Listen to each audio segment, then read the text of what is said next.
Hi guys, இந்த வீடியோவில் நம்ம என்ன பார்க்க போகிறோம்னா வாட்டர் லெவல் இண்டிகேட்டர் எப்படி செய்கிறது, அது எப்படி ப்ராக்டிக்கலாக இன்ஸ்டால் பண்ணுறது அப்படின்றத ஒரு டெமோ மாதிரி பார்க்கலாம். ஃபஸ்ட்டு பார்த்தீங்கன்னா வாட்டர் லெவல் இண்டிகேட்டர் அது எதுக்காக யூஸ் பண்ணுறோம் அப்படின்னா, நம்ம இப்போ வீட்டு டெரஸ் அதாவது ரூஃப் டாப்பில் பார்த்தீங்கன்னா வாட்டர் டேங்க் இருக்கும். நம்ம வந்து கிரவுண்ட் ஃப்ளோர்லேயோ இல்லை ஃபஸ்ட் ஃப்ளோர்லேயோ இருப்போம். ஓகேவா? இப்போ இது போல் இருக்கும்போது நம்ம ஒவ்வொரு வாட்டியும் மோட்ரு போடும்போதோ இல்லை வாஷிங் மிஷின் ஆன் பண்ணும்போதோ தண்ணி லெவல் என்ன இருக்குது, டேங்க்கில் அப்படி இருக்குதா, எந்த லெவலில் இருக்குது அப்படின்றத செக் பண்ணுறதுக்காக திரும்பவும் நம்ம ரூஃப் டாப்புக்கு போய் வாட்டர் டேங்கை தட்டி பார்த்துட்டு திரும்பவும் நம்ம கிரவுண்ட் ஃப்ளோருக்கு போய் மோட்டர் சுவிட்சை ஆன் பண்ணுவோம். ஸோ இது வந்து வயசானவங்களுக்கோ இல்லை லேடிஸ்க்கோ கொஞ்சம் கஷ்டமான விஷயம். ஓகேவா? அதெல்லாம் வந்து ரெக்டிஃபை பண்ணுறது தான் இந்த வாட்டர் லெவல் இண்டிகேட்டர். இந்த வாட்டர் லெவல் இண்டிகேட்டர் சர்க்யூட் பார்த்திங்கன்னா ஜஸ்ட்டு வந்து ஒரு பாக்ஸ் மாதிரி இருக்கும். அந்த பாக்ஸில் ஒரு 3-4 லைட் இருக்கும், அப்புறம் வந்து ஒரு பஸ்ஸர் இருக்கும்.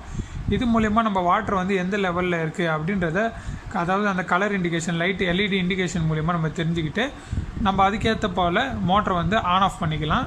நம்ம அதாவது மொத்த மாடிக்கு போகவே தேவையில்லை, வீட்டில் ரூமில் இருந்துக்கிட்டே நம்ம இதை ஆன் பண்ணிக்கலாம், ஆஃப் பண்ணிக்கலாம்.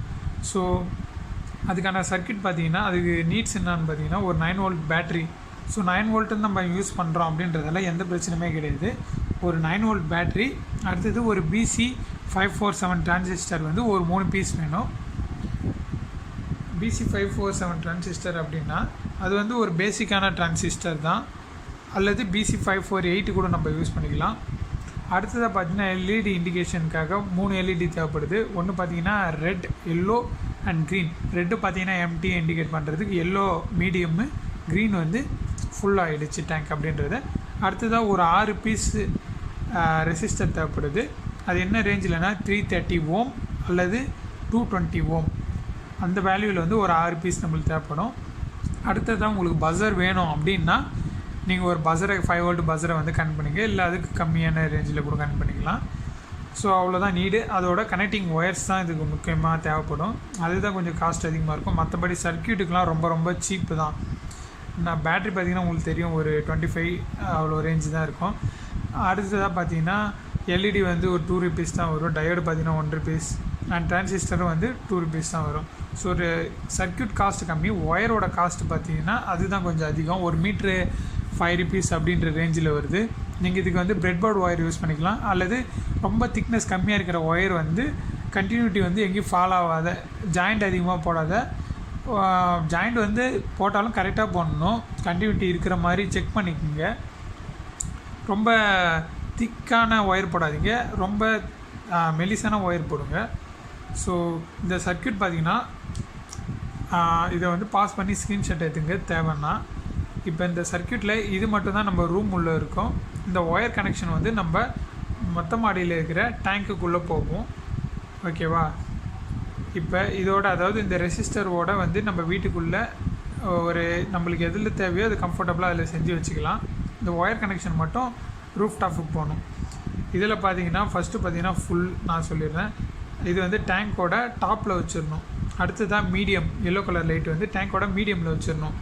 அடுத்ததாக எம்டி வந்து நீங்கள் கீழே வச்சுங்க, உங்களுக்கு எந்த லெவலில் வேணுமோ அந்த லெவலில் வச்சுங்க. அடுத்ததாக காமன் வந்து பார்த்திங்கன்னா +9 வோல்ட் வருதுல, அதில் இருந்து, அதாவது வீட்டில் சர்க்யூட்டு ரூம் உள்ளே இருக்குல்ல, அந்த சர்க்யூட்டில் 9 வோல்ட்லேருந்து தான் வரணும். 9 வோல்ட்லேருந்து அதே போல் இது போல் டேங்க்குக்கு டவுனுக்கு போயிடணும். இதை வந்து நீங்கள் மேலே நடுவில் அப்படிலாம் வைக்கக்கூடாது, டேங்க்கோட டவுனுக்கு போயிடணும். ஸோ அந்த காமன் வந்து எப்போவுமே கம்பல்சரி. நீங்கள் இதில் 2 இது 3த்தில் பார்த்தீங்கன்னா எது வேணுமோ அது வச்சுக்கலாம். சப்போஸ் எனக்கு டேங்க் ஃபுல்லாக ஆகிடுச்சா அப்படின்றத மட்டும்தான் பார்க்கணுன்னா க்ரீன் மட்டும் வச்சுக்கங்க, மீதி 2 சர்க்யூட் வந்து தேவையில்லை. அதே போல் மீடியம் மட்டும் பார்க்கணுன்னா மீதி 2 தேவையில்லை. எம்டி வந்து உங்களுக்கு தேவையில்லைன்னா இதை எடுத்துகிட்டு மீதி இந்த 2 சர்க்யூட் கூட வச்சுக்கலாம். நீங்கள் எப்படி வேணுமோ அப்படி வச்சுக்கலாம். ஆனால் காமன் வந்து கம்பல்சரியாக வந்து டேங்க்குக்கு போகணும், சர்க்யூட்லேருந்து டேங்க்குக்கு போகணும். இப்போ நான் ப்ராக்டிக்கலாக செஞ்சு வச்சுருக்கேமோ அதுதான். இதில் மொத்தம் 3 லைட் இருக்குது. இது வந்து எம்டி, இது மீடியம், இது வந்து ஃபுல்லு.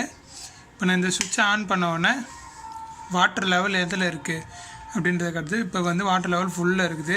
ஸோ இதை நான் எம்டி வந்து கனெக்ட் பண்ணல. ஸோ என்கிட்ட எனக்கு தேவையில்லை எம்டி, அதனால் நான் இதை கனெக்ட் பண்ணல ஒயர் எதுவும். இதில் 3 ஒயர் வந்து பார்த்திங்கன்னா ஒன்று வந்து எல்லோ மீடியமுக்கு வரும், இன்னொன்று வந்து க்ரீனுக்கு வரும், இன்னொன்று பார்த்திங்கன்னா காமன் வந்து கம்பல்சரியாக கொடுக்கணும். ஸோ இப்போ உள்ளே எப்படி இருக்குது அப்படின்றத பார்க்கலாம்.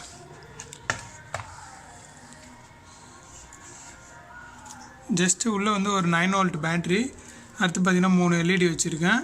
நான் சர்க்யூட்டில் பார்த்தோன்னா BC547 டிரான்சிஸ்டர் 3 இருக்குது. கலெக்டரில் 3 ரெசிஸ்டர், அதே போல் பேஸில் 3 ரெசிஸ்டர். அவ்வளோதான். இதை நான் க்ளூ கன் வச்சு இதை பேஸ்ட் பண்ணிட்டேன். அவ்வளோதான், சிம்பிளாக. அடுத்து இது ஒரு சுவிட்சு. கம்ஃபர்டபுளாக இருக்கிறதுக்காக நான் இந்த சுவிட்ச் யூஸ் பண்ணிக்கினேன், சாதா ஏசி சுவிட்ச் யூஸ் பண்ணிக்கினேன்.